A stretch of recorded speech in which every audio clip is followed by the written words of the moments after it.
still be going in 35 years' time. And it traps the council into building and doing exactly the same thing all the time. And the absolute criminal thing is this PFI is based on false assumptions. In order to get the money from government, you have to say you've got a problem. They don't give you money if you don't see a problem. You've got a problem. So the councils exaggerate how much waste they're going to have. They exaggerate to the officers how many hundreds of millions of pounds they're going to be fined. And they create this ginormous problem, which can only be solved by a ginormous incinerator. And then they put out contracts to build this ginormous incinerator, and you can't change anything. As soon as there's no common sense coming back saying, now we've got the money, we actually only needed 1/2 the size. Yeah, they've taken a mortgage out of a 12-bedroom house, even though they've only got 3 children.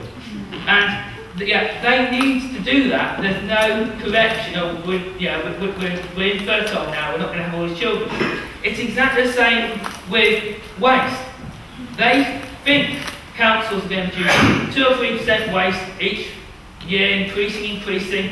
They think recycling, we're going to 50% recycling and stay at 50% recycling for the next 35 years. Yeah? So it's a massive trap.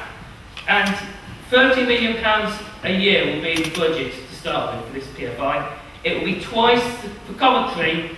Waste disposal will go from £5 million a year to £10 million a year. This £40, £50 we pay for the Coventry Incinerator will be £100 a tonne, give or take. So you've got this massive bill coming in. Yeah, £100 every tonne you make, you're paying to have it burnt. Okay, massive disaster, doubles Coventry's cost, and this is what we're replacing. It's like an old car. This is a Coventry Incinerator. It's 17% efficient. They're spending millions on refitting it at the moment. They won't tell us how much. And they're going to build something exactly the same behind it with some space-age cladding on. It won't be any better, it won't be more efficient, it'll just look newer. And Coventry, absolutely dreadful. It was in the bottom 20 recyclers last year. This is recycling, not composting. It's got an anti-recycling mindset. They're saying, we need to build this burner, and we've got to do more recycling. They're not saying, we have to do more recycling, and then we'll see what we've got left to burn. It's all backwards. Warwickshire, doing absolutely brilliant in some places. Warwick's at 52% recycling, 60 or 70% will possible in a couple of years. Parts of Warwickshire are doing absolutely superb recycling.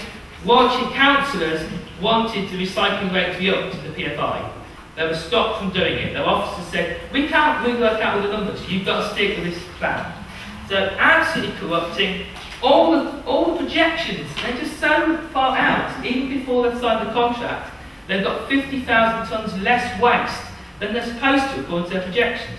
Their projections say one thing, and the waste goes off the cliff as we recycle. We're doing so well. And yeah, Britain's doing so well. Wales and Scotland have got 70% recycling plan coming through their waste strategies. Yeah, there's success. Yeah? Why are we doing silly things like doing waste burners when we've got such a successful recycling scheme coming through? I'll come a lot more questions, so ask your questions.